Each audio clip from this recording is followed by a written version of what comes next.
Pernahkah kalian membayangkan, nasib sebuah perusahaan raksasa yang bernilai ratusan miliar rupiah, tiba-tiba berada di tangan seorang petugas kebersihan atau office boy yang selama ini dianggap tidak ada? Inilah kisah tentang Tania, seorang pimpinan cantik yang sedang di ujung tanduk, dan Irwan, pria sederhana yang menyimpan kejutan besar di balik seragam lusuhnya. Ketika penerjemah andalan tumbang di detik-detik terakhir, dan kehancuran perusahaan sudah di depan mata, satu keberanian kecil mengubah segalanya. Siapa sangka, perjalanan dinas ke Jepang yang diawali dengan kepanikan ini, justru menjadi awal dari kisah cinta yang begitu manis dan tak terduga. Bagaimana cara seorang office boy menaklukkan hati investor Jepang sekaligus hati bosnya sendiri? Simak ceritanya sampai habis. Namun sebelum kita masuk ke alur ceritanya, jangan lupa untuk menekan tombol subscribe, like, dan berikan komentar terbaik kalian di saluran Ken Arok Productions. Saya doakan dengan tulus. Bagi teman-teman yang sudah subscribe dan menyukai video ini, semoga Allah melimpahkan rezeki yang berlimpah, diberikan kesehatan yang paripurna, keberkahan dalam setiap langkah, dan kebahagiaan yang tak pernah putus. Amin, amin ya robbal alamin. Tulis juga di kolom komentar, dari kota atau daerah mana kalian berasal, agar kita bisa saling menyapa dan mengaminkan doa ini bersama. Insya Allah, doa yang baik akan kembali kepada yang mendoakan atas kehendak Tuhan semesta alam. Mari kita mulai ceritanya. Pagi itu, suasana di lantai 50 gedung Mayasari Group terasa jauh lebih dingin dari biasanya. Bukan karena pendingin ruangan yang bekerja maksimal, melainkan karena hawa ketegangan yang begitu pekat menyelimuti setiap sudut kantor. Para karyawan yang biasanya bekerja dengan tenang, kini terlihat berlarian panik dengan wajah pucat. Wajah-wajah tegang menghiasi lorong, seolah sedang menanti datangnya badai besar yang siap menghancurkan segalanya. Di dalam ruang kerjanya yang mewah, Tania, sang CEO muda yang dikenal perfeksionis dan tegas, sedang mondar-mandir dengan gelisah. Sesekali dia melirik jam tangan mahalnya, lalu menatap pintu ruangan dengan tatapan nanar. Waktu terus berjalan tanpa ampun, menyisakan 1 jam saja sebelum jadwal keberangkatan mereka ke Bandara Soekarno-Hatta. Hari ini adalah hari penentuan hidup dan mati perusahaan. Proyek Sakura, sebuah kerja sama bisnis retail terbesar tahun ini dengan investor Jepang, akan ditandatangani besok di Tokyo. Nilainya ratusan miliar, cukup untuk menyelamatkan perusahaan dari krisis keuangan dan menjamin nasib ribuan karyawan yang menggantungkan hidup di sana. Namun, orang paling penting yang menjadi kunci keberhasilan negosiasi ini belum juga menampakkan batang hidungnya. Siska, mana Pak Bagas? Kenapa ponselnya tidak aktif? Teriak Tania dari ambang pintu ruangannya, suaranya melengking tinggi memecah hiruk-pikuk di luar, membuat beberapa staf terlonjak kaget. Siska, sekretaris Tania, berlari kecil menghampiri bosnya dengan wajah pucat pasi dan mata yang berkaca-kaca menahan tangis. Tangannya gemetar hebat saat memegang telepon genggam yang masih menempel di telinga. Maafkan saya, Bu Tania, ucap Siska terbata-bata, napasnya tersengal seolah habis dikejar hantu. Saya baru saja dapat kabar dari rumah sakit. Pak Bagas. Pak Bagas masuk unit gawat darurat, Bu. Tania terbelalak, jantungnya seakan berhenti berdetak sesaat. Dia mencengkeram kusen pintu dengan erat. Apa maksud kamu? Jangan bercanda di saat genting seperti ini. Kita harus berangkat 50 menit lagi. Saya serius, Bu. Istrinya bilang Pak Bagas keracunan makanan parah pagi ini setelah sarapan. Dokter bilang dia harus dirawat intensif dan tidak mungkin bisa bangun. Apalagi terbang ke Jepang hari ini, jelas Siska dengan suara bergetar ketakutan, takut amarah bosnya meledak. Dunia Tania rasanya runtuh seketika. Tubuhnya lemas, seolah tulang-tulangnya dilolosi. Dugaan sabotase langsung melintas di benaknya. Tidak mungkin kebetulan penerjemah andalannya tumbang tepat di hari keberangkatan penting ini. Pasti ada permainan kotor dari kompetitor. Cari pengganti sekarang juga. Hubungi semua agensi penerjemah yang kita kenal. Bayar berapapun, asalkan mereka bisa bahasa Jepang level bisnis dan paham istilah retail. Perintah Tania setengah berteriak, matanya mulai memerah menahan emosi. Siska menggeleng lemah, air matanya mulai menetes membasahi pipi.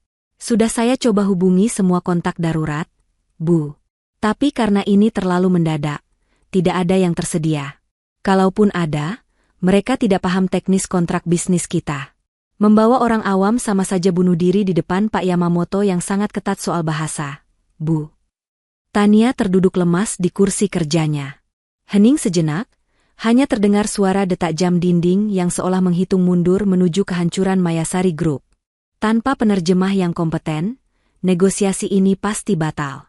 Dan jika batal, perusahaan warisan ayahnya ini akan hancur lebur.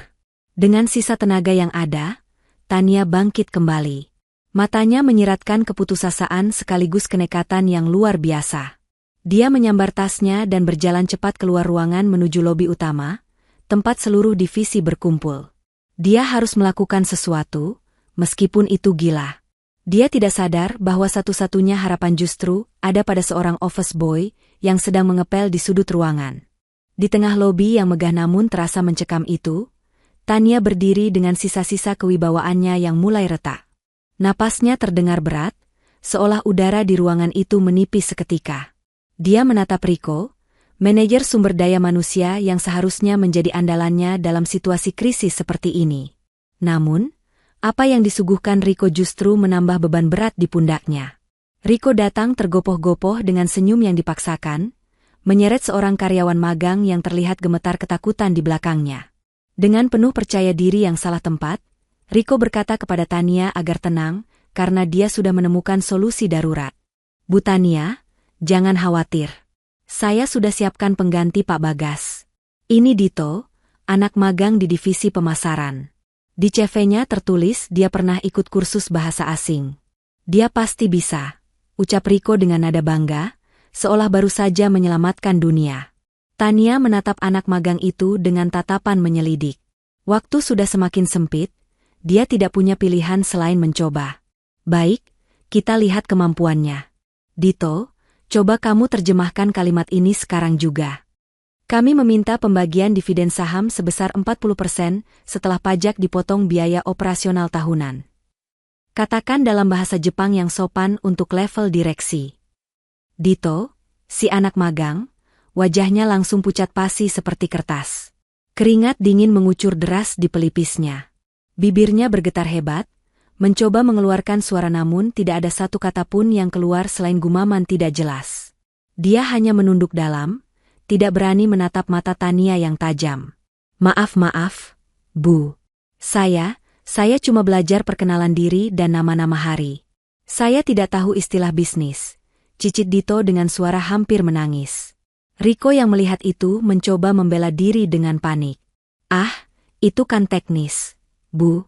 Yang penting ada orangnya dulu. Nanti di sana kita bisa pakai aplikasi penerjemah di telepon genggam kok. Bu, zaman sudah canggih, tidak perlu repot-repot.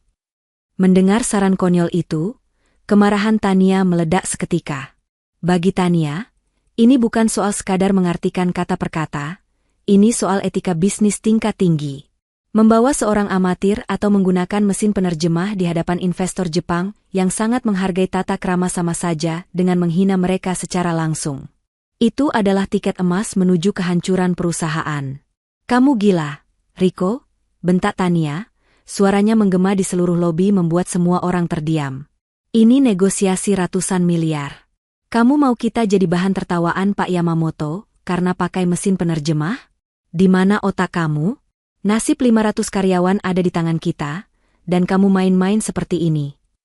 Rico langsung terdiam 1000 bahasa, menciut di hadapan amarah pimpinannya. Wajahnya memerah karena malu. Tania membanting tumpukan berkas yang ada di tangannya ke meja resepsionis dengan keras.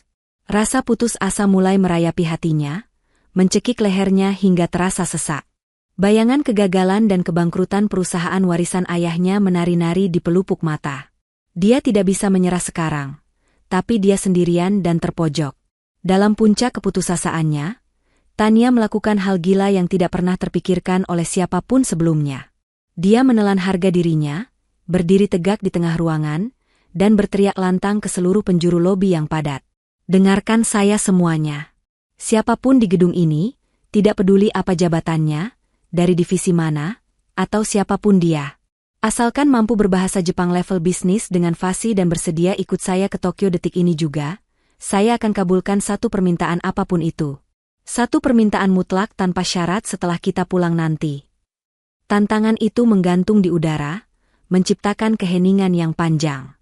Semua orang saling berpandangan, bingung dan takut. Tidak ada yang berani bersuara. Tania menunduk, nyaris menangis karena berpikir semua sudah tamat.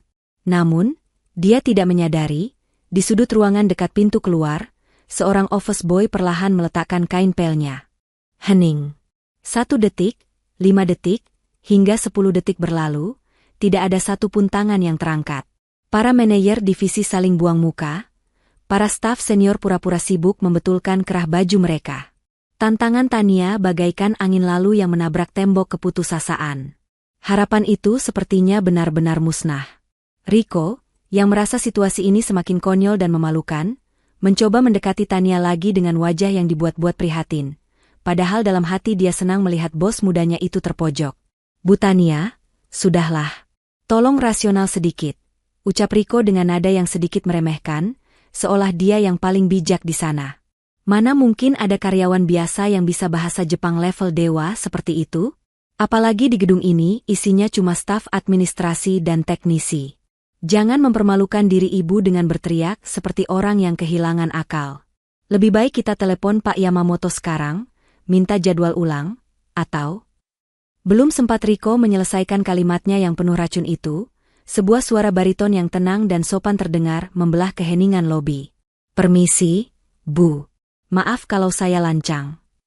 Semua mata sontak tertuju ke arah sumber suara. Di sana, di dekat pintu kaca yang menuju ke area parkir, berdiri seorang pria muda dengan seragam biru muda yang sedikit lusuh dan noda air di celananya. Itu Irwan, si office boy yang sehari-hari tugasnya hanya mengepel lantai, membuang sampah, dan menyeduh kopi untuk para manajer. Irwan meletakkan ember dan kain pelnya dengan perlahan, lalu melangkah maju mendekati kerumunan elit perusahaan dengan kepala tegak namun tetap menunduk hormat. Melihat siapa yang bicara, Rico langsung meledakkan tawanya yang keras dan menghina. Tawa itu menggema, memancing beberapa staf lain untuk ikut tersenyum sinis. Hah? Kamu? Rico menunjuk wajah Irwan dengan telunjuknya, seolah sedang melihat lelucon paling lucu sedunia. Heh, Irwan. Sadar diri wai. Kamu itu cuma office boy. Kerjaan kamu itu bersihin toilet sama ngelap meja saya. Kamu pikir ini acara bakat di televisi? Ini urusan bisnis internasional, bukan tempat buat orang rendahan kayak kamu cari panggung. Balik sana ke pantry, cuci gelas bekas kopi saya yang numpuk.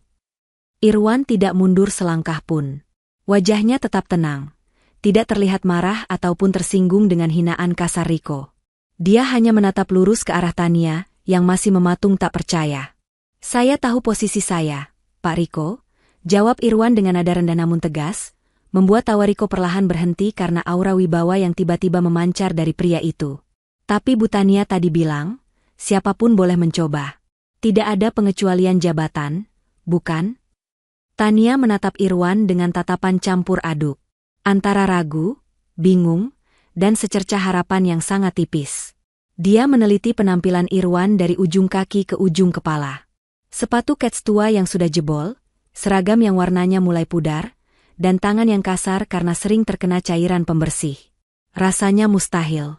Bagaimana mungkin seorang office boy bisa menyelamatkan perusahaan raksasa? Kamu. Suara Tania terdengar serak. Kamu serius? Kamu sadar apa konsekuensinya kalau kamu main-main dengan waktu saya? Kita tidak punya waktu untuk lelucon, Irwan. Rico kembali menyela, mencoba menghalangi Irwan agar tidak mendekat ke Tania. Bu, jangan didengerin. Dia pasti cuma mau cari sensasi biar gajinya dinaikin. Usir saja dia, Bu. Bikin malu perusahaan saja ada office boy yang tidak tahu diuntung begini. Diam kamu, Rico, bentak Tania, membuat Rico langsung kicep. Tania melangkah maju, menepis jarak status sosial di antara mereka, dan berdiri tepat di hadapan Irwan. Saya butuh bukti, bukan omong kosong. Kalau kamu gagal, kamu saya pecat detik ini juga. Tapi kalau kamu bisa, buktikan sekarang. Tania tidak membuang waktu sedetik pun untuk berdebat. Dengan gerakan cepat, dia merogoh tas kerjanya dan mengeluarkan sebuah map biru berisi dokumen tebal. Itu adalah salinan draft kontrak asli yang penuh dengan deretan huruf kanji yang rumit dan istilah hukum yang memusingkan. Dokumen yang bahkan membuat kepala divisi legal seringkali memijat kening. Tania menyodorkan kertas itu tepat ke depan wajah Irwan, menatapnya dengan tatapan menguji yang sangat tajam. Ini adalah klausul paling krusial tentang pembagian liabilitas dan risiko perusahaan. Baca paragraf ketiga dengan lantang. Kalau kamu terbata-bata satu kata saja, atau salah melafalkan intonasinya, silakan kamu angkat kaki dari gedung ini selamanya. Tantang Tania, suaranya terdengar dingin dan tidak mentolerir kesalahan. Riko tersenyum miring di belakang Tania, melipat kedua tangannya di dada dengan angkuh. Dia yakin pertunjukan konyol ini akan segera berakhir. Sudahlah, Bu. Percuma. Dia lihat huruf kanji saja pasti pusing 7 keliling. Paling dia kira itu gambar cacing kepanasan. Mana mungkin otak office boy sampai ke sana. Irwan mengabaikan cemoohan Riko sepenuhnya. Dia menerima dokumen itu dengan kedua tangannya, sebuah gestur sopan santun yang sangat halus dan berkelas, seolah dia sedang menerima benda pusaka dari seorang kaisar. Dia menarik napas panjang, menenangkan detak jantungnya, lalu matanya mulai memindai barisan huruf asing tersebut. Dan saat suara itu keluar dari mulutnya, seluruh lobi seakan tersihir. Waktu seolah berhenti berputar. Bukan sekadar membaca, Irwan melafalkan kalimat-kalimat bisnis yang rumit itu dengan kelancaran yang menakutkan. Intonasinya, penekanannya, hingga jeda napasnya terdengar sangat natural dan berwibawa, persis seperti seorang eksekutif senior yang lahir dan besar di Tokyo. Tidak ada keraguan, tidak ada kegugupan. Riko yang tadinya berdiri tegak dengan sombong, perlahan menurunkan tangannya. Mulutnya sedikit terbuka, matanya melotot tak percaya seakan bola matanya hendak lompat keluar. Hinaan yang sudah dia siapkan di ujung lidah tertelan kembali ke tenggorokan, berganti dengan rasa malu yang mulai menjalar. Para staf lain mulai berbisik-bisik kagum, tidak menyangka suara sevasi itu keluar dari pria yang setiap pagi memunguti sampah di meja mereka. Namun, kejutan sebenarnya baru saja dimulai. Setelah selesai membaca satu paragraf dengan sempurna, Irwan tidak langsung mengembalikan dokumen itu. Dia justru mengerutkan keningnya sedikit, menatap Tania dengan tatapan serius namun tetap hormat. "Maaf, Bu Tania. Izinkan saya bertanya," ucap Irwan tenang sambil menunjuk salah satu kalimat di tengah paragraf. "Di baris ini tertulis pihak kita menanggung kerugian operasional sebesar 15% jika terjadi force majeure. Tapi setahu saya, dalam hukum bisnis retail Jepang untuk kerja sama joint venture seperti ini, angka standar kewajarannya hanya 5-7%. Kalau poin ini ditandatangani, perusahaan kita berpotensi rugi besar dalam 2 tahun pertama. Apakah Ibu yakin tim legal tidak salah ketik?" Hening. Benar-benar hening. Suasana lobi yang tadinya gaduh kini sunyi senyap seperti kuburan. Tania ternganga. Jantungnya berdegup kencang. Dia segera merebut kembali dokumen itu dari tangan Irwan dan memeriksanya dengan teliti. Matanya membulat sempurna saat menyadari kebenaran ucapan Irwan.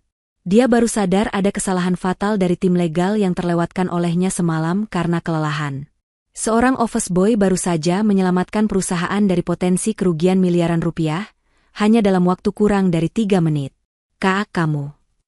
Tania kehilangan kata-kata, suaranya tercekat. Dia menatap Irwan bukan lagi sebagai petugas kebersihan rendahan, tapi seolah melihat berlian yang baru saja ditemukan di tumpukan lumpur. "Bagaimana kamu bisa tahu sedetail itu? Ini bukan pengetahuan umum."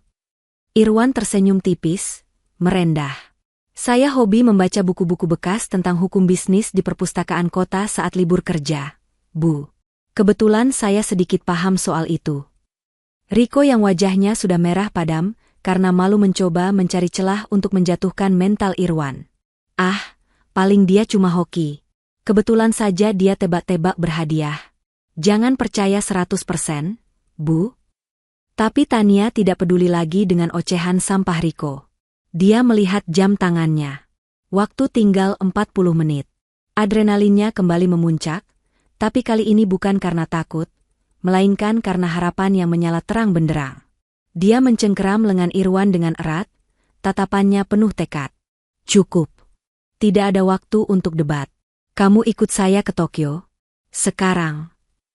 Tania yang sudah dikuasai oleh kepanikan dan adrenalin, menarik lengan Irwan dengan paksa untuk segera berlari menuju mobil jemputan.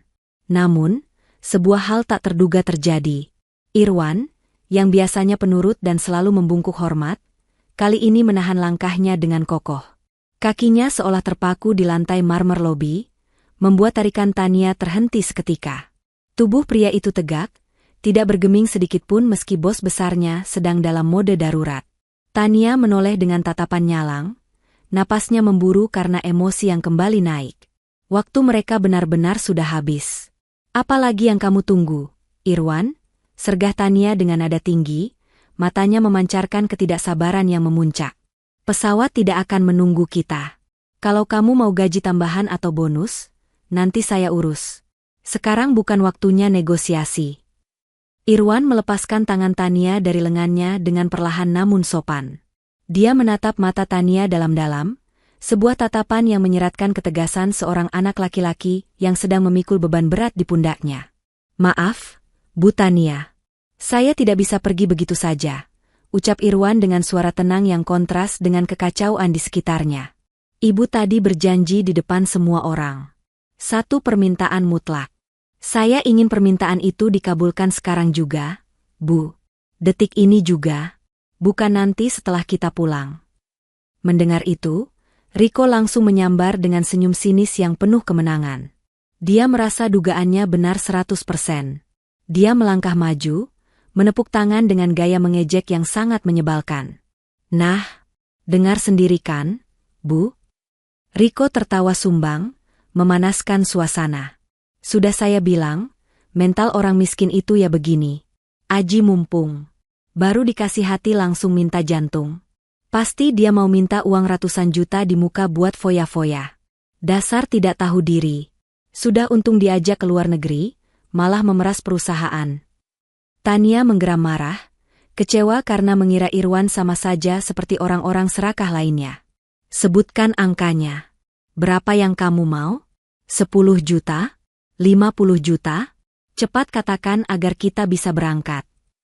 Namun, jawaban yang keluar dari mulut Irwan selanjutnya bukanlah angka nominal rupiah, melainkan sebuah kalimat yang seketika membungkam mulut Riko dan meruntuhkan benteng emosi Tania. Saya tidak butuh uang sepeser pun untuk diri saya sendiri, Bu. Suara Irwan mulai bergetar, matanya berkaca-kaca menahan tangis yang tertahan. Ibu saya sedang sakit keras di rumah kontrakan sendirian.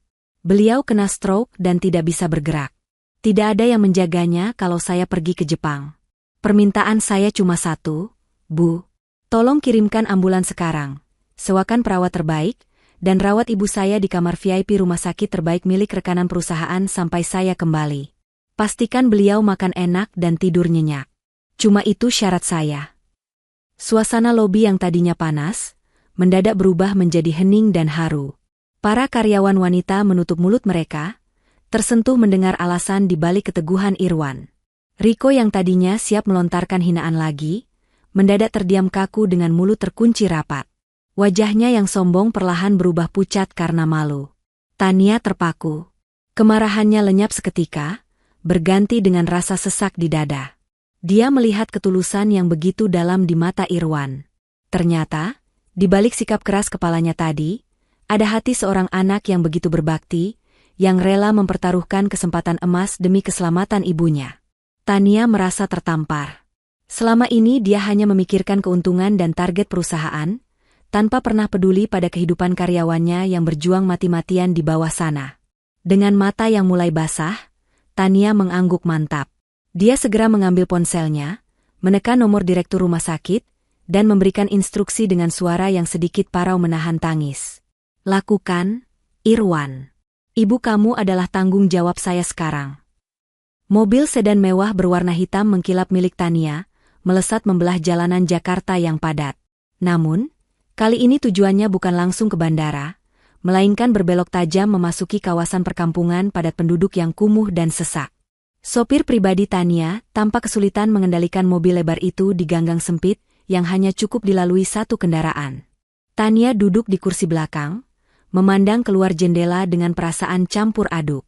Pemandangan di luar sana, rumah-rumah petak semi permanen, jemuran pakaian yang menggantung di kabel listrik, dan anak-anak yang berlarian tanpa alas kaki, sangat kontras dengan dunia kemewahan yang selama ini ia tinggali. Mobil akhirnya berhenti tepat di depan sebuah rumah kontrakan kecil berukuran 3 kali 4 meter dengan cat tembok yang sudah mengelupas di sana-sini. Irwan segera turun, diikuti oleh Tania yang melangkah hati-hati dengan sepatu hak tingginya, berusaha menghindari genangan air kotor di jalanan gang. "Ini tempat tinggal kamu, Irwan?" tanya Tania pelan, suaranya terdengar tercekat. Dia tidak bermaksud menghina, murni karena kaget melihat kondisi tempat tinggal karyawannya yang begitu memprihatinkan. "Iya, Bu. Maaf berantakan dan sempit. Silakan masuk, tapi hati-hati kepalanya terbentur kusen," jawab Irwan sopan sambil membuka pintu kayu yang berderit nyaring. Begitu masuk, aroma obat-obatan herbal bercampur lembab langsung menyergap indera penciuman Tania. Di sudut ruangan yang remang-remang, di atas kasur tipis yang digelar langsung di lantai, terbaring sosok wanita tua yang sangat kurus. Wajahnya pucat, matanya terpejam lemah, dan napasnya terdengar berat. Itu adalah ibunda Irwan. Tanpa memedulikan kehadiran bos besarnya, Irwan langsung bersimpuh di samping ibunya. Dia mengusap lembut kening wanita tua itu dengan penuh kasih sayang, lalu mengambil segelas air dan kapas untuk membasahi bibir ibunya yang kering. Pemandangan itu begitu menyentuh hati. Sosok Irwan yang tegas dan cerdas saat membaca kontrak bisnis tadi, kini berubah menjadi seorang anak laki-laki yang begitu lembut dan rapuh. "Bu, Irwan pamit sebentar ya," bisik Irwan tepat di telinga ibunya, suaranya bergetar menahan tangis. "Ibu jangan takut. Bos Irwan orang baik. Habis ini dokter hebat akan datang jemput ibu. Ibu bakal tidur di kasur empuk, makan enak, dan sembuh. Doakan Irwan ya, Bu." Irwan kerja keras biar ibu bahagia. Tania yang berdiri di ambang pintu merasa dadanya sesak bukan main. Air matanya menetes tanpa bisa ditahan. Dia melihat tumpukan buku-buku tebal tentang ekonomi dan manajemen bisnis berbahasa asing yang tersusun rapi di sudut ruangan, di sebelah obat-obatan ibunya.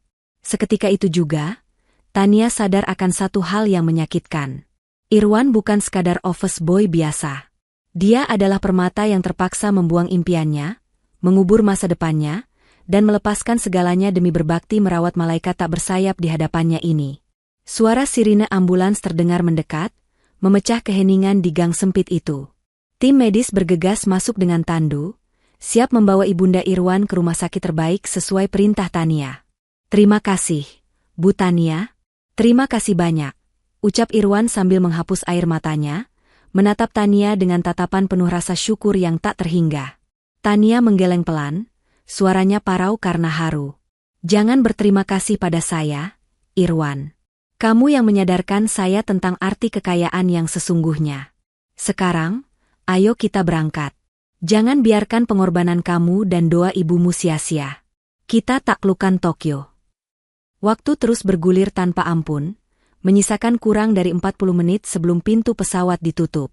Di dalam mobil mewah yang melaju kencang membelah jalan tol menuju bandara, Tania tiba-tiba menyadari satu masalah fatal lainnya. Dia melirik Irwan yang duduk kaku di sebelahnya. Meskipun otak pria itu encer dan bahasa Jepangnya sempurna, penampilannya masih jauh dari kata layak. Irwan masih mengenakan seragam office boy berwarna biru muda yang sudah pudar warnanya, lengkap dengan noda bekas cipratan kopi di bagian saku dan celana bahan yang sudah terlalu sering disetrika hingga mengkilap di bagian lutut. Membawa Irwan dengan penampilan seperti ini untuk bertemu Mr. Yamamoto, seorang pebisnis Jepang yang sangat mementingkan penampilan dan kerapian, sama saja dengan bunuh diri kedua. "Pak Asep, berhenti di butik langganan saya di depan, sekarang. Kita punya waktu 15 menit. Perintah Tania mendadak kepada sopirnya, suaranya terdengar panik namun tegas. Irwan terkejut, matanya membelalak bingung. "Tapi Bu, pesawatnya." "Diam dan ikut saja. Kamu pikir saya akan membiarkan kamu masuk ke ruang rapat di Tokyo dengan baju itu? Kamu mewakili wajah Mayasari Group sekarang, Irwan. Penampilanmu adalah harga diri kita." Potong Tania cepat sambil membuka pintu mobil begitu kendaraan berhenti di depan sebuah butik eksklusif di kawasan protokol. Tania menyeret Irwan masuk ke dalam butik yang dipenuhi deretan jas mahal dan aroma parfum mewah. Para pelayan toko yang mengenal Tania langsung sigap menyambut. Meski mereka sempat memandang heran ke arah Irwan yang terlihat sangat kontras dengan kemewahan tempat itu. Tanpa basa-basi, Tania menunjuk 3 setelan jas terbaik dengan potongan slim fit berwarna charcoal grey, kemeja putih berbahan sutra, dan sepatu kulit mengkilap. Ukur dia, dandani dia, dan pastikan dia terlihat seperti eksekutif muda yang siap mengakui sisi dunia. Kalian punya waktu 10 menit. Cepat. Perintah Tania sambil duduk di sofa tunggu, kakinya mengetuk-ngetuk lantai dengan gelisah. Irwan pasrah digiring ke ruang ganti. Dia merasa canggung luar biasa saat para pelayan mengukur bahu dan pinggangnya. Seumur hidup, baju termahal yang pernah dia beli hanyalah kemeja diskonan di pasar malam. Kini, dia harus mengenakan setelan yang harganya mungkin setara dengan gajinya selama 2 tahun. 5 menit kemudian, tirai ruang ganti perlahan tersibak. Tania yang sedang sibuk mengecek ponselnya mendongak, berniat meneriaki Irwan agar bergegas. Namun, kata-kata itu tersangkut di tenggorokannya. Matanya membulat sempurna, napasnya tertahan sejenak.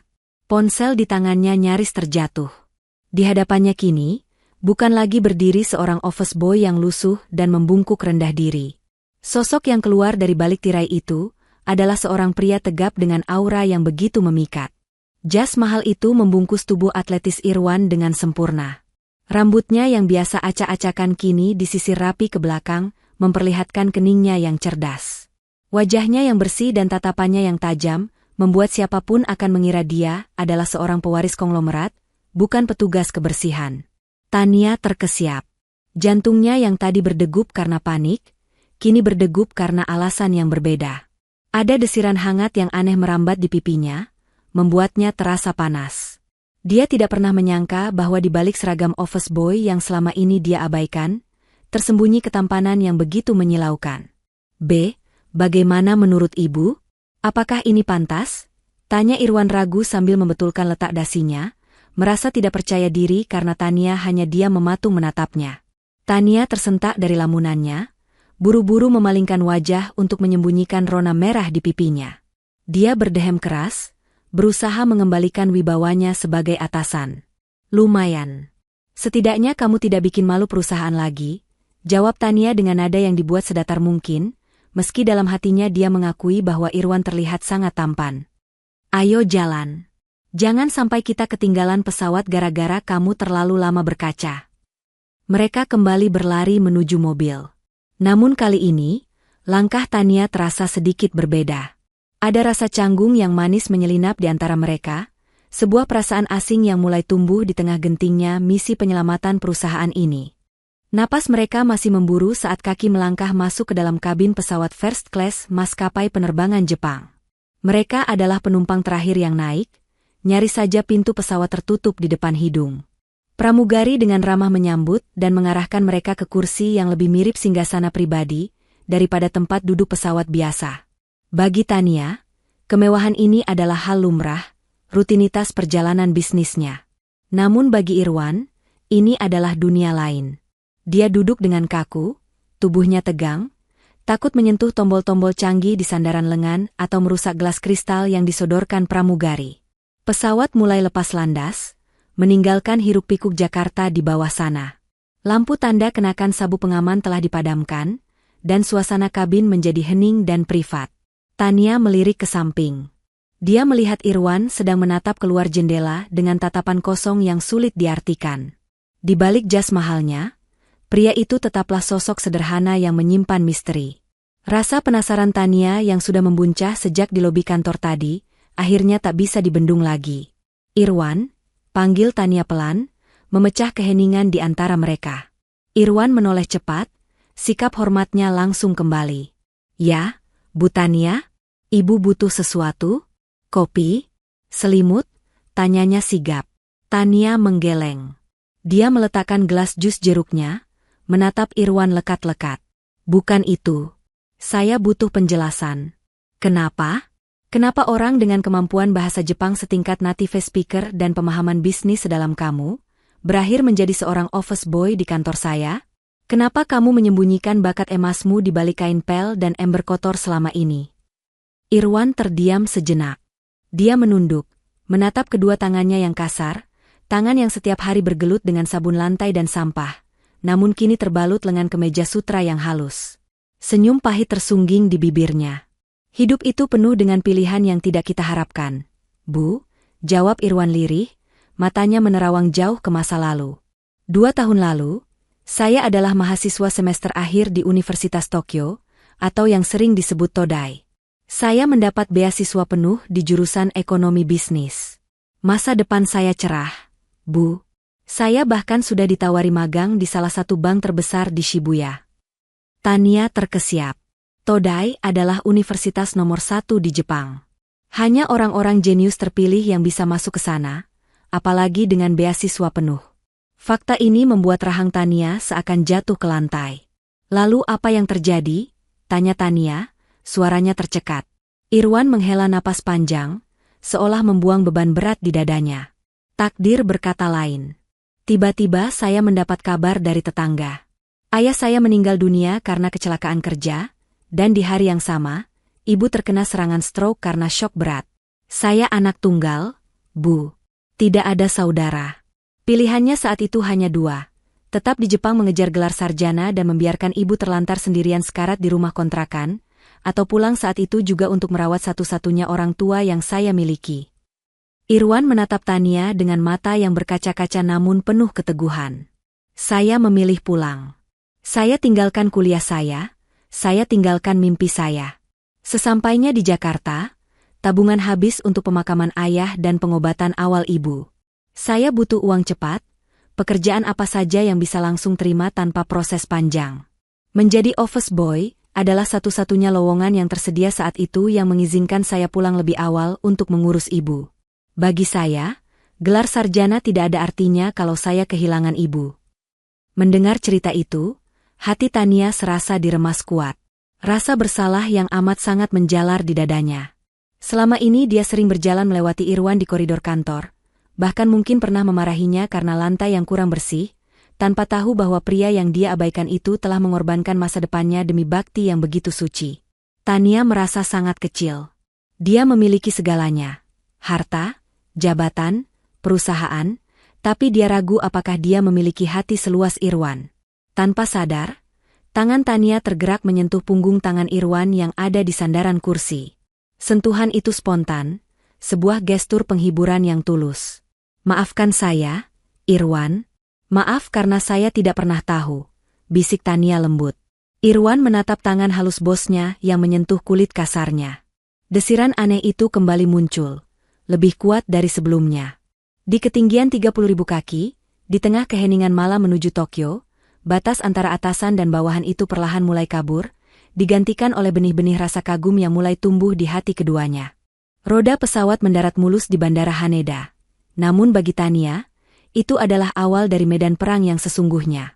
Tanpa membuang waktu untuk istirahat, mereka langsung meluncur menembus jalanan Tokyo yang sibuk menuju distrik Ginza, tempat kantor pusat perusahaan rekanan mereka berada. Di dalam ruang rapat yang berlapis dinding kaca dengan pemandangan kota yang megah, atmosfer terasa begitu dingin dan mencekam, jauh lebih dingin daripada suhu udara di luar sana. Di ujung meja panjang, duduklah Mr. Yamamoto, sosok pria parubaya dengan tatapan mata setajam elang. Dia tidak tersenyum sedikitpun saat Tania dan Irwan masuk. Di sekelilingnya, para staf eksekutif Jepang duduk tegak seperti patung, menambah aura intimidasi yang kuat. Mr. Yamamoto melirik jam tangannya dengan gestur yang sangat tidak bersahabat, lalu berbicara dalam bahasa Jepang yang cepat dan tegas, tanpa melihat ke arah Tania. Tania menelan ludah, keringat dingin mulai membasahi punggungnya di balik blazer mahalnya. Dia tidak perlu paham bahasa Jepang untuk tahu bahwa Mr. Yamamoto sedang marah besar. Aura penolakan begitu kuat terpancar. Tania menoleh ke Irwan dengan tatapan memohon, berharap pria itu bisa menyelamatkan situasi yang nyaris karam ini. Irwan maju selangkah. Dia tidak langsung duduk atau membuka dokumen bisnis, seperti yang biasa dilakukan orang asing yang tidak paham budaya. Sebaliknya, Irwan berdiri tegak, lalu membungkukkan badannya membentuk sudut 90 derajat yang sempurna, sebuah gestur penghormatan tertinggi atau saikeire yang jarang dilakukan, kecuali untuk permintaan maaf yang amat tulus atau penghormatan kepada kaisar. Dia menahan posisi itu selama beberapa detik yang terasa seperti selamanya. Ketika Irwan mulai berbicara, suaranya tenang namun menggelegar lembut di ruangan itu. Dia tidak langsung menerjemahkan pembelaan diri Tania. Justru, Irwan mengucapkan serangkaian kalimat dalam bahasa Jepang tingkat tinggi atau Sonkeigo, yang dipadukan dengan dialek khas daerah Osaka, kampung halaman Mr. Yamamoto yang pernah Irwan baca di profil perusahaan. Tuan Yamamoto yang terhormat, ucap Irwan dengan fasih. Kami datang membawa rasa malu karena keterlambatan ini, layaknya tamu yang datang saat teh sudah dingin. Namun, kami juga membawa semangat Bushido, pantang pulang sebelum kehormatan dipulihkan. Saya juga mendengar bahwa bunga sakura di kampung halaman Anda di Osaka sedang mekar indah tahun ini. Semoga kesehatan ibunda Anda di sana seindah mekarnya bunga tersebut. Hening. Para eksekutif lain terperangah. Mereka saling berbisik. Mr. Yamamoto yang tadinya memalingkan wajah, perlahan memutar kursinya menghadap Irwan. Wajah kerasnya perlahan melunak. Matanya menyiratkan keterkejutan yang luar biasa. Dia tidak menyangka ada orang asing, apalagi staf muda, yang tidak hanya menguasai bahasa mereka, tetapi juga menyentuh sisi paling personal di hatinya dengan sangat sopan. "Siapa namamu, anak muda?" tanya Mr. Yamamoto, kali ini dengan nada yang jauh lebih lunak. "Saya Irwan, Tuan." "Hanya seorang staf biasa yang mengagumi kegigihan Anda," jawab Irwan merendah. Senyum tipis akhirnya terbit di bibir Mr. Yamamoto. "Bahasa Jepangmu memiliki jiwa. Jarang sekali saya temui anak muda zaman sekarang yang paham tata krama sedalam ini, bahkan di antara pegawai saya sendiri." Suasana yang tadinya beku seketika mencair. Negosiasi yang diprediksi Tania akan berjalan alot dan penuh perdebatan, justru berubah menjadi diskusi hangat layaknya reuni sahabat lama. Irwan tidak hanya menerjemahkan kata demi kata, dia menjadi jembatan emosi antara dua budaya. Dia tahu kapan harus mendesak, dan kapan harus menarik diri. 2 jam kemudian, dokumen kontrak bernilai ratusan miliar itu resmi ditandatangani. Mr. Yamamoto menjabat tangan Tania dengan erat, lalu menepuk bahu Irwan dengan bangga. "Jaga dia, Nona Tania," kata Mr. Yamamoto sebelum pergi. "Pria ini adalah aset yang lebih berharga daripada kontrak yang baru saja kita tanda tangani." Tania berdiri di sana, menatap Irwan dengan pandangan yang benar-benar baru. Rasa kagum itu kini bercampur dengan rasa bangga yang meledak-ledak. Di mata Tania saat itu, Irwan bukan lagi seorang office boy, melainkan pahlawan yang baru saja menaklukkan Tokyo tanpa senjata, hanya dengan ketulusan dan kecerdasan. Malam itu seharusnya menjadi malam perayaan yang penuh tawa dan kelegaan. Setelah kesuksesan besar di ruang rapat, Tania memutuskan untuk mengajak Irwan makan malam di sebuah restoran mewah di kawasan Roppongi. Restoran ini sebenarnya sudah dipesankan khusus dari Jakarta oleh Riko, sebagai bagian dari itinerari perjalanan dinas CEO. Riko berdalih bahwa ini adalah restoran fusion terbaik yang sulit didapatkan reservasinya, sebuah bentuk pelayanan HRD yang konon profesional. Mereka duduk di meja privat dengan pencahayaan temaram yang romantis. Tania yang merasa beban berat di pundaknya telah hilang, tampak jauh lebih santai.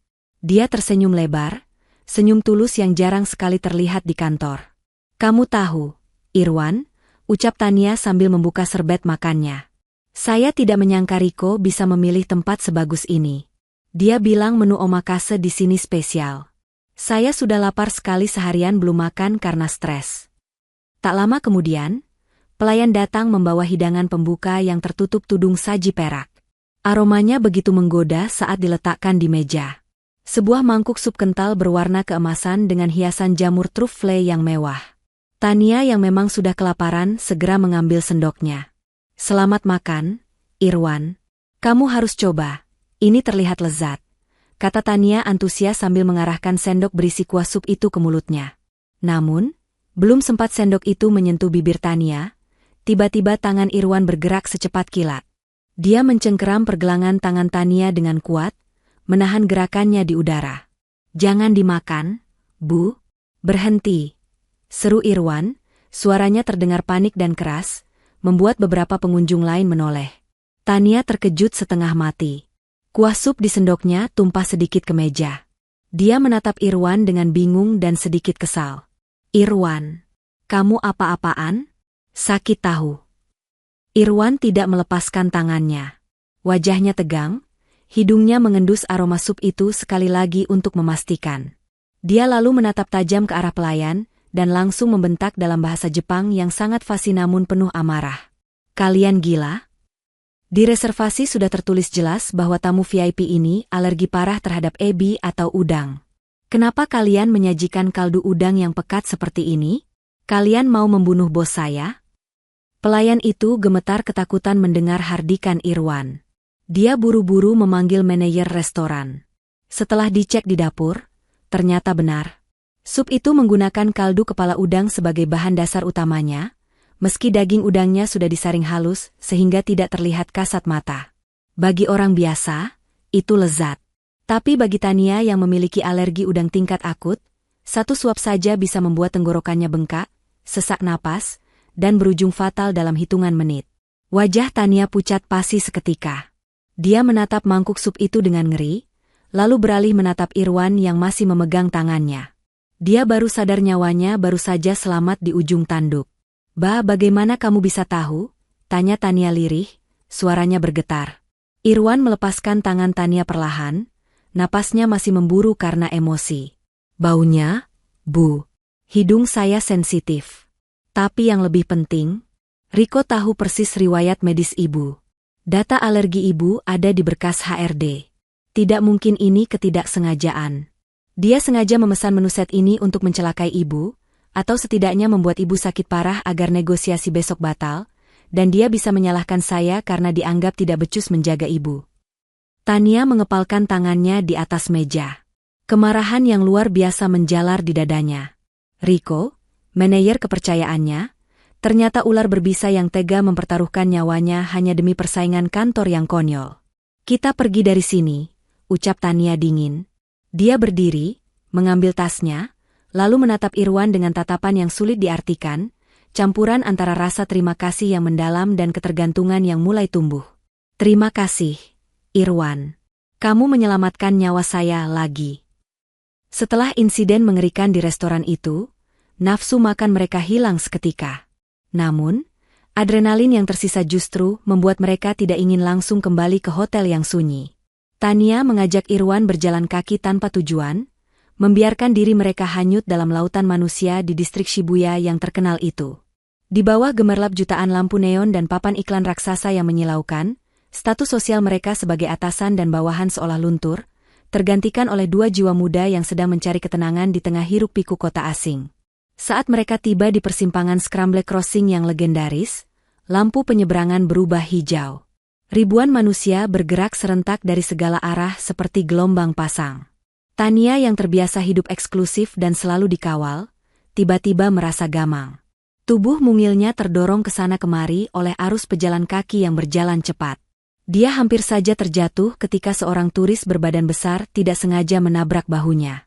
Tepat sebelum keseimbangan Tania hilang, sebuah tangan kekar dengan sigap melingkar di pinggang rampingnya. Irwan menarik tubuh Tania mendekat hingga menempel pada dadanya yang bidang. Aroma parfum maskulin yang bercampur dengan wangi sabun segar dari kemeja Irwan, seketika memenuhi indera penciuman Tania, membuatnya terpaku. "Pegang jas saya erat-erat, Bu. Jangan sampai lepas," bisik Irwan di telinga Tania, suaranya terdengar lembut namun protektif di tengah kebisingan kota. "Kalau Ibu hilang di sini, saya bisa dimarahi komisaris seumur hidup." Wajah Tania memerah padam, lebih merah dari lampu lalu lintas yang kini menyala. Jantungnya berdegup kencang, bukan karena takut terinjak orang, tapi karena kedekatan fisik yang tiba-tiba ini. Dia mengangguk pelan, tangan halusnya mencengkeram ujung jas Irwan dengan erat, seolah tidak ingin melepaskannya barang sedetik pun. Mereka menyeberang jalan itu layaknya sepasang kekasih yang saling menjaga, membuat beberapa pasang mata menatap iri pada keserasian mereka. Untuk mencairkan suasana yang mendadak canggung namun manis itu, Irwan mengajak Tania masuk ke sebuah pusat permainan atau game center yang bising dan penuh warna. Mata Tania berbinar melihat mesin capit boneka atau claw machine yang berisi boneka beruang lucu. Sisi kekanak-kanakan Tania yang selama ini terkubur oleh citra CEO dingin, tiba-tiba muncul. "Saya mau itu, Irwan, yang pakai pita merah," seru Tania antusias sambil menunjuk boneka di dalam kotak kaca. Irwan dengan percaya diri memasukkan koin. Namun, ternyata teori bisnis yang dia kuasai tidak berlaku di sini. 5 kali mencoba, 5 kali juga capitan besi itu meleset konyol. Irwan menggaruk kepalanya yang tidak gatal, wajahnya merah menahan malu karena gagal pamer di depan bos cantik. Tania tertawa lepas melihat ekspresi frustrasi Irwan, sebuah tawa renyah yang sangat jarang terdengar di kantor. "Sini, biar saya bantu." "Kamu ini kaku sekali tangannya," ledek Tania. Tanpa sadar, Tania berdiri tepat di belakang Irwan. Dia mengulurkan tangannya, memegang tangan Irwan yang sedang menggenggam tuas kendali. Jemari halus Tania menelusup di sela-sela jari Irwan yang kasar, membimbing gerakan tuas itu bersama-sama. Detik itu juga, dunia seakan berhenti berputar. Keduanya terdiam, terpaku oleh sensasi listrik aneh yang menjalar dari sentuhan kulit mereka. Wajah mereka begitu dekat, hingga hembusan napas Tania terasa hangat di leher Irwan. "Tuh, kenakan," bisik Tania lirih. Suaranya sedikit bergetar, matanya tidak lagi melihat ke mesin, melainkan menatap pantulan wajah mereka berdua di kaca mesin capit. Irwan menoleh sedikit, dan pandangan mereka terkunci.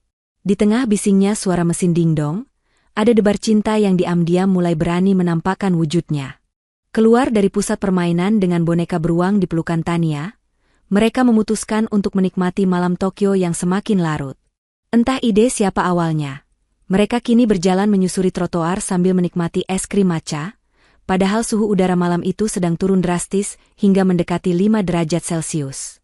Angin musim dingin berhembus menusuk tulang, namun anehnya, tawa renyah di antara mereka seolah menjadi penghangat alami yang membuat dingin itu tak terasa. "Kamu tahu, Irwan, ini pertama kalinya saya makan es krim di pinggir jalan seperti ini sejak..." Tania terdiam sejenak, mencoba mengingat, lalu tersenyum kecut. "Sejak SD mungkin? Ayah saya selalu melarang jajanan sembarangan. Hidup saya isinya cuma les privat, piano, dan belajar bisnis." Irwan menatap bosnya dengan pandangan iba sekaligus kagum. Di balik tembok tinggi kekayaan itu, ternyata ada masa kecil yang hilang. "Kalau begitu, ibu harus habiskan es krimnya. Anggap saja kita sedang merayakan kemerdekaan ibu malam ini," canda Irwan. Namun, langit Tokyo sepertinya cemburu melihat kebahagiaan kecil mereka. Tiba-tiba saja, rintik hujan turun tanpa peringatan. Dalam hitungan detik, rintik itu berubah menjadi hujan deras yang mengguyur kota. Orang-orang berlarian mencari tempat berteduh. Irwan dengan sigap menarik tangan Tania, berlari kecil menuju emperan sebuah toko buku tua yang sudah tutup. Tempat berteduh itu sangat sempit, atap kanopinya pendek, memaksa mereka berdiri sangat rapat agar tidak terkena tempias air hujan. Punggung Irwan menempel ke dinding toko, sementara Tania berdiri tepat di hadapannya, hanya berjarak 1 jengkal. Suara hujan yang menghantam aspal menciptakan irama bising yang justru membuat dunia di sekitar mereka terasa hening dan privat. Tania mulai menggigil. Gaun dress selutut yang ia kenakan di balik coa tipisnya sama sekali tidak cukup untuk menahan udara lembab dan angin kencang yang membawa butiran es. Bibirnya mulai terlihat pucat, dan tubuhnya bergetar halus. Melihat itu, Irwan tidak berpikir 2 kali. Tanpa kata, dia melepaskan jas wol tebal berwarna abu-abu yang baru dibelikan Tania tadi siang. Kini, tubuhnya hanya berbalut kemeja putih tipis yang pasti langsung ditembus dinginnya malam. Dengan gerakan lembut namun tegas, Irwan menyampirkan jas hangat itu ke bahu Tania, membungkus tubuh mungil bosnya agar terlindung dari angin.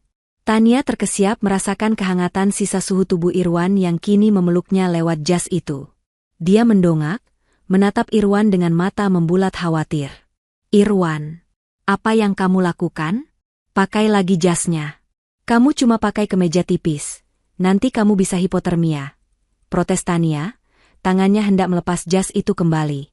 Namun Irwan menahan tangan Tania. Dia tersenyum, sebuah senyuman tulus yang menenangkan, meski bibirnya sendiri mulai sedikit gemetar menahan dingin. Dia menatap manik mata Tania dalam-dalam, mengunci pandangan mereka di bawah guyuran hujan kota Tokyo. "Tidak apa-apa, Bu. Saya laki-laki, fisik saya kuat karena biasa kerja kasar," jawab Irwan lembut. "Biar saya saja yang sakit, asalkan Ibu Tania tetap hangat. Ibu itu aset paling berharga, bukan cuma buat perusahaan, tapi..." Irwan menggantung kalimatnya, ragu sejenak, lalu melanjutkan dengan suara hampir berbisik, "Tapi juga berharga buat saya." Jantung Tania seakan berhenti berdetak, lalu berpacu 2 kali lebih cepat. Kalimat sederhana itu, ditambah dengan tatapan mata Irwan yang teduh, memiliki daya ledak yang jauh lebih dahsyat daripada ribuan puisi cinta. Di tengah dinginnya hujan Tokyo, pipi Tania justru merona merah padam, terasa panas. Dia mengeratkan jas Irwan di tubuhnya, menghirup aroma maskulin pria itu, dan menyadari satu hal yang tak bisa ia sangka lagi. Dia telah jatuh hati pada pelindungnya ini. Bak disambar petir di siang bolong, keindahan mimpi di Tokyo harus berakhir seketika saat kaki mereka menginjakan kembali lantai marmer lobi Mayasari Group di Jakarta. Berita kesuksesan kontrak ratusan miliar itu memang sudah menyebar, namun sayangnya, kabar burung yang lebih busuk justru menyebar lebih cepat daripada cahaya. Rico, sang manajer licik, tidak tinggal diam selama mereka pergi. Dia telah meracuni pikiran seluruh kantor dengan gosip murahan yang menjijikkan. Begitu Tania dan Irwan melangkah masuk ke lobi, bukannya sambutan hangat atau tepuk tangan apresiasi yang mereka dapatkan, melainkan tatapan-tatapan sinis dan bisik-bisik tetangga yang menusuk telinga. Para karyawan bergerombol, memandang rendah ke arah Irwan dan memandang curiga ke arah Tania. Suasana kantor terasa begitu beracun. Dan di sana, berdiri tepat di tengah lobi dengan senyum menyeringai penuh kemenangan, adalah Rico.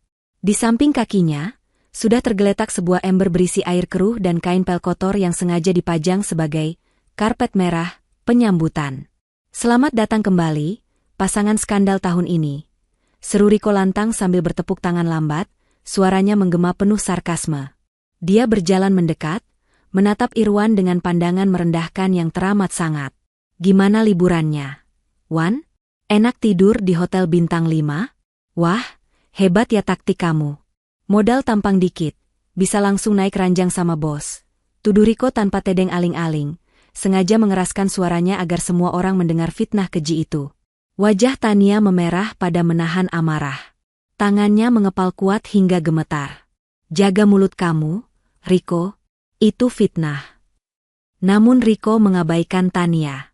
Dia justru menendang ember pel itu hingga air kotornya tumpah membasahi sepatu kulit mengkilap yang dipakai Irwan, sepatu mahal pemberian Tania kemarin. UPS, tumpah, ucap Rico dengan nada mengejek yang dibuat-buat. Dia lalu menunjuk lantai yang basah itu dengan dagunya. Nah, sekarang sadar diri, pahlawan kesiangan. Dongeng Cinderella kamu sudah tamat. Lepas jas mahal itu, kembali ke habitat asli kamu. Tuh, WC lantai 2 mampet dari kemarin karena nggak ada yang bersihin. Sana kerja. Jangan mentang-mentang habis jalan sama bos, kamu lupa kalau kamu itu cuma office boy rendahan di sini. Tania hendak maju untuk menampar Rico, namun Irwan dengan tenang menahan lengan Tania. Dia menatap Rico bukan dengan kemarahan, tapi dengan tatapan kasihan. Tanpa banyak bicara, Irwan membungkuk, memungut kain pel kotor itu. Namun, dia tidak mengepel lantai. Dia hanya memegang kain itu erat-erat, berdiri tegak kembali, dan menatap Rico dengan sorot mata tajam yang membuat nyali manajer itu sedikit ciut. Irwan tidak melawan dengan kekerasan, tapi diamnya Irwan justru terasa seperti bom waktu yang siap meledak dan membalikkan keadaan. Kesabaran Tania akhirnya putus sudah. Dia tidak bisa lagi membiarkan Rico menginjak-injak harga diri penyelamat perusahaannya. Dengan langkah tegas, Tania maju ke tengah lobi, suara langkah hak tingginya menggema keras, seolah memecahkan ketegangan yang membeku di udara. Dia berdiri tepat di samping Irwan, lalu menatap tajam ke sekeliling ruangan, menyapu wajah-wajah karyawan yang tadi ikut mencibir. Tatapannya begitu dingin, hingga membuat siapapun yang bertatapan dengannya langsung menunduk takut. Cukup, teriak Tania, suaranya menggelegar mematikan semua bisik-bisik. Kalian semua dengar baik-baik. Pria yang kalian hina ini adalah satu-satunya alasan kenapa kalian besok masih punya pekerjaan. Tanpa dia, Mayasari Group sudah bangkrut hari ini, dan kalian semua akan mengantre di dinas sosial mencari kerja. Hening. Rico terdiam, wajahnya pucat tapi matanya masih memancarkan kebencian. Tania kemudian berbalik menghadap Irwan. Dia menarik napas panjang, meredakan emosinya, lalu melembutkan suaranya. Irwan, sesuai janji saya di depan semua orang kemarin, kamu berhasil menyelamatkan kita. Sekarang, katakan di depan mereka semua. Apa satu permintaanmu? Kamu mau uang 1 miliar? Kamu mau posisi Rico? Atau kamu mau saya pecat orang yang menghinamu ini? Katakan, dan saya kabulkan detik ini juga. Seluruh ruangan menahan napas. Rico terlihat gemetar, keringat dingin mulai bercucuran di dahinya. Dia yakin tamatlah riwayatnya. Semua orang menduga Irwan akan membalas dendam dengan kejam atau meminta kekayaan instan. Irwan perlahan melepaskan kain pel kotor yang tadi dia pegang. Kain itu jatuh ke lantai dengan suara gedebuk pelan yang dramatis. Dia menegakkan tubuhnya, membetulkan kerah jasnya yang sedikit berantakan, lalu menatap Tania dengan sorot mata yang penuh martabat dan kejujuran. "Bu Tania," ucap Irwan lantang, suaranya terdengar jernih di seluruh lobi. "Saya tidak butuh uang, dan saya tidak butuh jabatan hasil belas kasihan. Permintaan saya sederhana. Izinkan saya mengajukan surat pengunduran diri saya sebagai office boy hari ini juga." Terdengar suara kaget tertahan dari para karyawan. Riko mulai tersenyum miring, mengira Irwan menyerah. Namun, kalimat Irwan selanjutnya seketika menghapus senyum itu. "Dan sebagai gantinya," lanjut Irwan tegas, "izinkan saya melamar kembali ke perusahaan ini secara profesional.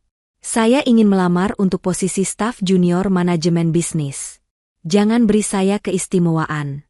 Tes saya layaknya pelamar biasa. Uji kemampuan analisis saya, uji wawasan ekonomi saya. Jika saya gagal tes, silakan usir saya. Tapi jika saya lolos, biarkan saya meniti karir dari bawah dengan kemampuan otak saya sendiri, bukan karena hadiah dari ibu." Tania tertegun, matanya berkaca-kaca karena bangga. Dia melihat seorang kesatria sejati di hadapannya. Riko, yang merasa egonya terancam, langsung tertawa meremehkan. "Halah, gaya-gayaan mau tes manajemen. Lulusan paket C saja belagu mau jadi staf ahli. Sadar diri, Wan. Otak tukang pel mana nyampe ke level korporat." Namun Irwan tidak peduli. Dia menatap Tania, menunggu jawaban sang ratu. Dan Tania, dengan senyum merekah yang penuh keyakinan, mengangguk mantap. "Permintaan diterima. Besok pagi, kamu ikut tes seleksi masuk di ruangan saya langsung. Tunjukkan pada mereka siapa kamu sebenarnya." Keesokan paginya, ruang rapat utama Mayasari Group berubah menjadi arena penghakiman yang menegangkan. Di tengah meja oval yang besar, Irwan duduk seorang diri dengan setumpuk soal ujian masuk karyawan tingkat manajerial di hadapannya. Di sekelilingnya, Riko dan beberapa kepala divisi lain berdiri mengawasi bak burung nasar, siap menerkam kesalahan sekecil apapun. Riko bahkan sengaja memilihkan paket soal tersulit yang biasanya digunakan untuk merekrut manajer senior, dengan harapan Irwan akan menyerah dalam 10 menit pertama dan kembali menjadi bahan tertawaan. "Waktumu 2 jam, Wan. Kalau otakmu panas, bilang saja, nanti saya panggilkan pemadam kebakaran," sindir Riko sambil meletakkan jam pasir di meja dengan kasar. Namun, apa yang terjadi selanjutnya membuat rahang Riko perlahan jatuh ke lantai. Irwan tidak terlihat bingung sedikit pun. Tangannya menari lincah di atas kertas jawaban, pulpennya bergerak cepat tanpa henti seolah pikiran dan tangannya terhubung tanpa hambatan. Soal-soal analisis pasar, strategi marketing, hingga hitungan proyeksi keuangan yang rumit, dilahapnya dengan tenang. Belum sampai 1 jam, Irwan sudah meletakkan pulpennya. "Sudah selesai, Pak Riko," ucap Irwan datar sambil menyerahkan lembar jawabannya. Riko menyambar kertas itu dengan kasar, matanya membelalak mencari celah kesalahan. Dia membolak-balik halaman dengan panik, berharap menemukan satu jawaban bodoh.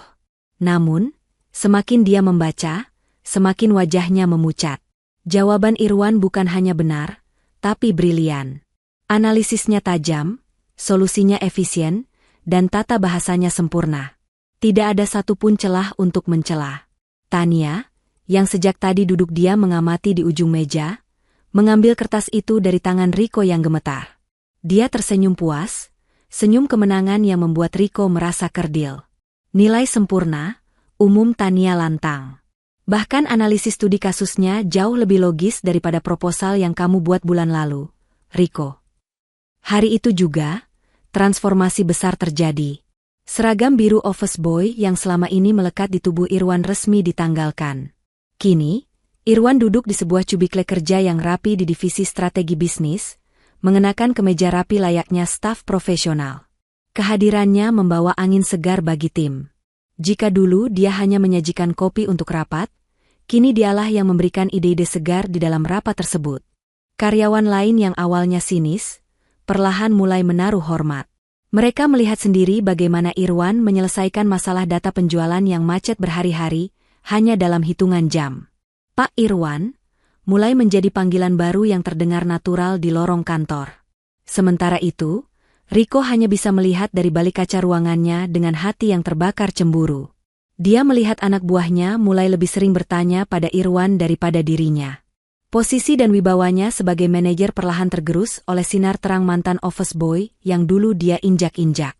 Riko mengepalkan tangannya, menyadari bahwa Irwan bukan lagi kerikil di dalam sepatu, melainkan ancaman nyata yang siap menggulingkan tahtanya kapan saja. Minggu-minggu berlalu dengan cepat, dan lampu di lantai 50 gedung Mayasari Group seolah enggan pada meski jam dinding sudah menunjuk angka 10 malam. Sejak resmi menjabat sebagai staf junior, Irwan bekerja bagaikan kuda hitam yang tak kenal lelah. Dia sadar, banyak mata yang menunggunya tergelincir, terutama Riko.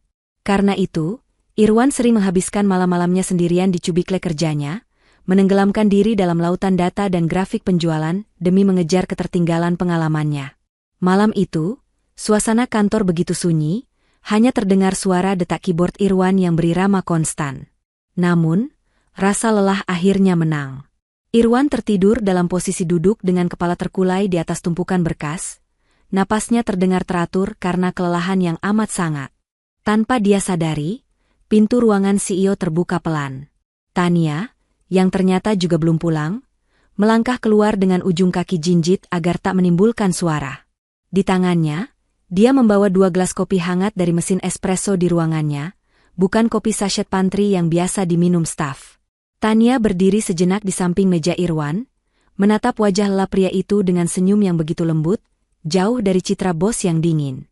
Hatinya berdesir melihat guratan lelah di wajah Irwan. Teringat kejadian di Tokyo saat Irwan memberikan jasnya di tengah hujan, Tania perlahan melepaskan blazer mahalnya. Dengan gerakan sangat hati-hati, dia menyelimuti punggung Irwan dengan blazer itu, memastikan pria itu tetap hangat di tengah dinginnya AC sentral kantor. Tidur yang nyenyak, pahlawan, bisik Tania nyaris tak terdengar. Namun, aroma parfum Tania yang khas dan kehangatan tiba-tiba itu membangunkan Irwan. Dia mengerjapkan mata, kaget mendapati wajah bos cantiknya hanya berjarak beberapa sentimeter dari wajahnya. Bu Tania. Irwan gelagapan, hendak berdiri tegak namun tertahan oleh blazer yang menyelimutinya. Dia baru sadar, bos besarnya baru saja melayaninya. Maaf Bu, saya ketiduran. Saya tidak bermaksud. Tania tertawa kecil, suara tawanya renyah memecah keheningan malam.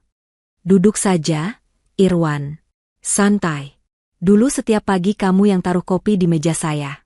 Malam ini, biar gantian saya yang melayanimu. Impas, kan? Tania menyodorkan kopi itu, lalu duduk di kursi kosong di sebelah Irwan, kursi milik staf lain yang dia tarik begitu saja.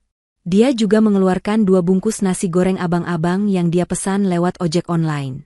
Makan yuk. Saya tahu kamu belum makan malam. Jangan protes. Ini perintah atasan, canda Tania sambil membuka bungkusan nasi goreng yang berminyak itu. Malam itu menjadi momen paling magis di antara mereka. Di bawah temaram lampu kantor yang sepi, sekat antara CEO dan mantan office boy runtuh sepenuhnya. Mereka makan nasi goreng pinggir jalan dengan lahap sambil tertawa-tawa membahas hal-hal konyol, mulai dari film favorit hingga mimpi-mimpi masa kecil mereka yang belum terwujud. Tahu nggak, Wan? Ucap Tania di sela suapan nasinya, matanya menatap Irwan lekat. Di kantor ini, cuma kamu yang berani melihat saya sebagai Tania, bukan sebagai Bu Bos atau mesin uang. Dan rasanya menyenangkan. Irwan tertegun, lalu tersenyum hangat yang membuat jantung Tania berdegup kencang. Karena bagi saya, ibu lebih dari sekadar bos. Ibu adalah orang yang memberi kesempatan kedua bagi hidup saya. Dan saya tidak akan menyia-nyiakan itu. Tatapan mereka bertemu, lama dan dalam. Di tengah tumpukan kertas kerja dan aroma nasi goreng, benih cinta yang tumbuh di Tokyo kini mekar sempurna di Jakarta. Tanpa perlu kata-kata romantis yang berlebihan, kedekatan jiwa mereka malam itu mengikat hati keduanya semakin kuat, tak terpisahkan. Hari evaluasi besar pun tiba. Ruang rapat direksi yang megah dipenuhi oleh para petinggi perusahaan, pemegang saham, dan seluruh manajer divisi. Udara di ruangan itu terasa berat, dipenuhi asap ketegangan yang tak kasat mata. Irwan, dengan setelan jas rapi dan percaya diri, sedang berdiri di depan layar proyektor. Dia mempresentasikan strategi baru untuk efisiensi anggaran operasional yang dia rancang selama seminggu terakhir. Idenya brilian, logis, dan mampu menghemat miliaran rupiah bagi perusahaan. Para direktur senior terlihat mengangguk-angguk kagum, terpesona oleh kecerdasan mantan office boy tersebut. Namun, ada satu orang yang tidak bisa menerima kenyataan itu. Rico duduk di kursinya dengan wajah merah padam, tangannya meremas pulpen hingga patah. Dia merasa posisinya terancam, harga dirinya terinjak, dan rasa iri hati telah membakar habis akal sehatnya. Ketika Irwan selesai presentasi dan ruangan dipenuhi tepuk tangan apresiasi, Rico tidak tahan lagi. Dia menggebrak meja dengan keras, membuat semua orang terlonjak kaget dan keheningan mencekam seketika menyelimuti ruangan. "Cukup. Hentikan sandiwara murahan ini," teriak Rico lantang, napasnya memburu tak terkendali. Dia berdiri, menunjuk wajah Irwan dengan telunjuk yang bergetar penuh amarah. "Bapak-bapak direksi, jangan tertipu. Ide ini sampah. Ini semua pasti hasil curian atau bantuan orang dalam," tuduh Rico membabi buta. Matanya beralih menatap Tania dengan tatapan nyalang penuh kebencian. "Dan Anda, Bu Tania, Anda sungguh mengecewakan. Anda tidak objektif. Anda mempromosikan dia, membela dia, dan memuji ide sampahnya ini bukan karena dia kompeten, kan? Tapi karena ada main belakang." Suara Rico semakin meninggi, menggema ke seluruh sudut ruangan. "Akui saja, Bu, Irwan ini cuma simpanan Ibu, kan? Mentang-mentang dia muda dan ganteng, Ibu jadikan dia boneka mainan Ibu di kantor. Memalukan. Seorang CEO menjalin hubungan gelap dengan mantan tukang pel demi kepuasan pribadi." Ruangan itu meledak dalam keheningan yang mematikan. Para direktur saling berpandangan dengan wajah syok. Tuduhan itu sangat keji dan bisa menghancurkan reputasi Tania selamanya. Irwan mengepalkan tangannya, siap maju untuk membela kehormatan wanitanya, namun Tania mengangkat tangan, memberi isyarat agar Irwan tetap diam. Tania perlahan bangkit dari kursi kebesarannya. Wajahnya tenang, sangat tenang, namun di balik ketenangan itu terpancar aura kekuasaan yang mengerikan.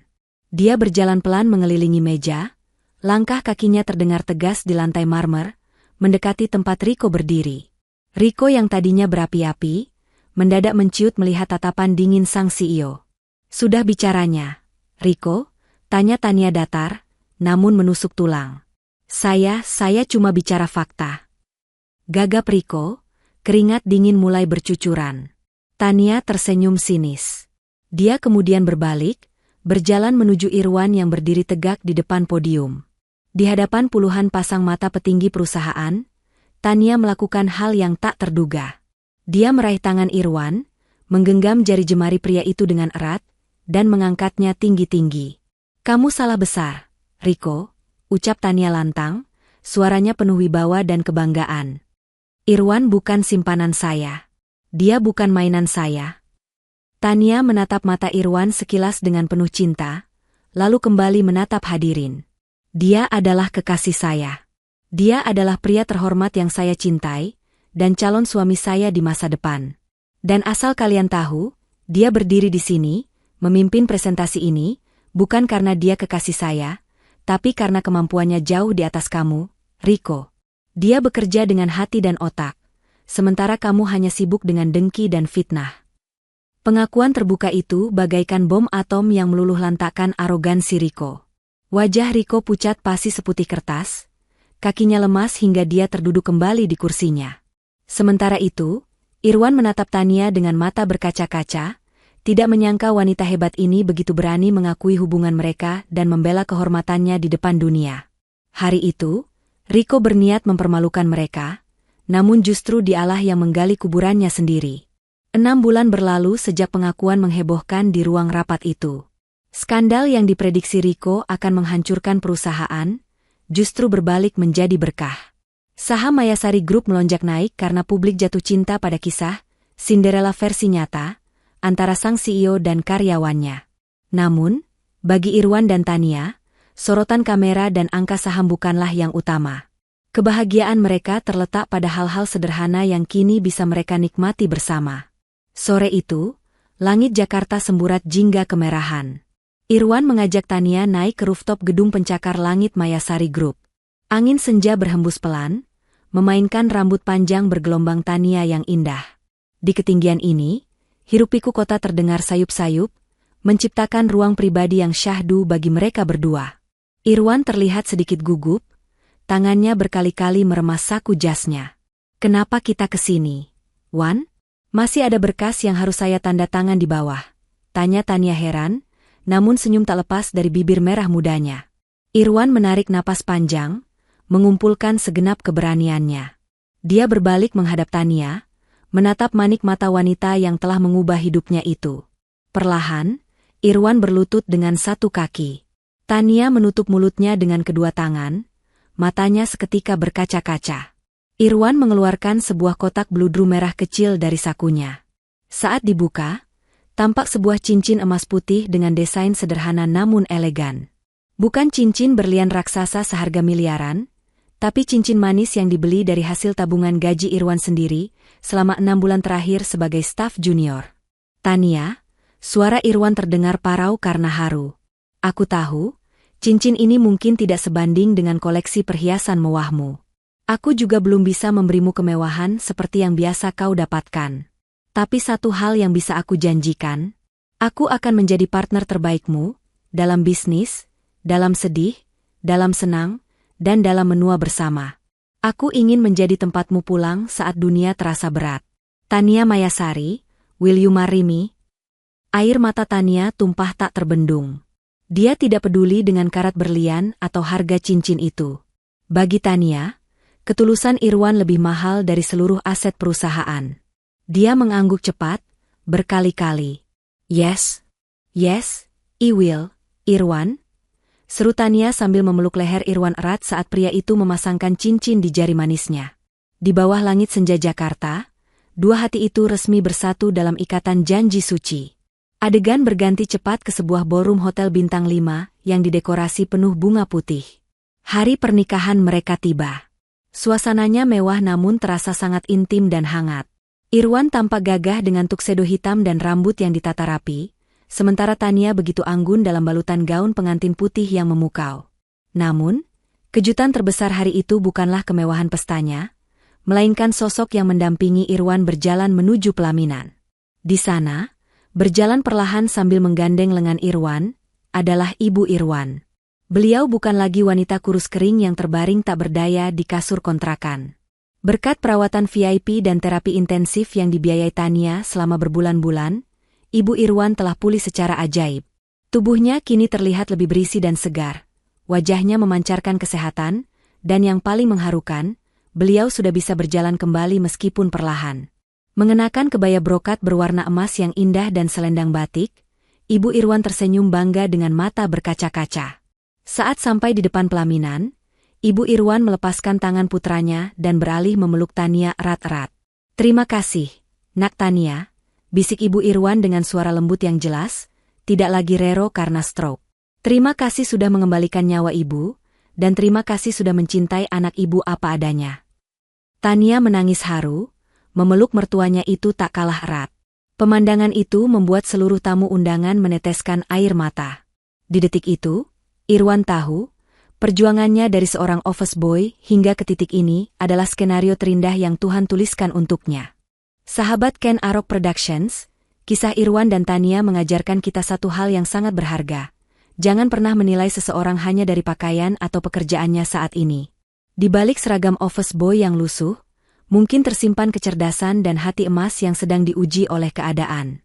Lihatlah bagaimana bakti Irwan kepada ibunya membuka pintu rezeki yang tak disangka-sangka. Kebaikan Tania yang tulus merawat Ibu Irwan pun berbalas dengan mendapatkan suami yang setia dan hebat. Roda kehidupan itu berputar. Orang yang hari ini kita injak, bisa jadi besok adalah orang yang tangannya kita cium. Jadi, tetaplah berbuat baik, tetaplah rendah hati, dan teruslah berjuang.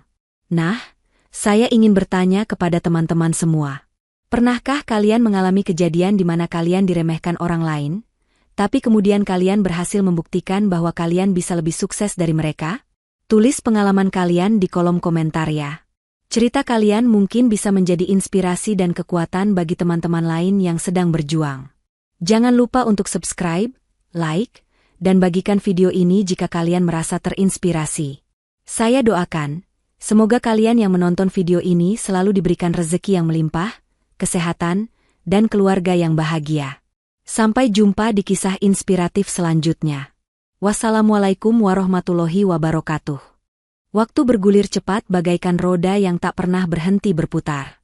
3 tahun kemudian, suasana di ruang kerja CEO Mayasari Group terdengar jauh berbeda. Bukan lagi suara bentakan marah atau ketegangan rapat, melainkan suara tawa bayi yang menggemaskan. Di sofa ruangan yang luas itu, Irwan, yang kini menjabat sebagai direktur operasional, sedang kewalahan. Dasi mahalnya sudah miring ke sana kemari, lengan kemejanya digulung acak-acakan. Di tangan kanannya dia menggendong seorang bayi laki-laki, sementara di tangan kirinya dia berusaha menenangkan bayi perempuan yang sedang menangis minta susu. Ya, mereka dikaruniai sepasang anak kembar yang lucu. Tania masuk ruangan sambil tertawa geli melihat pemandangan itu. Di belakangnya, Ibu Irwan ikut masuk dengan langkah tegap sambil membawa tas perlengkapan bayi. Nenek yang sehat itu dengan sigap mengambil alih salah satu cucunya dari gendongan Irwan. "Sini biar eyang yang gendong.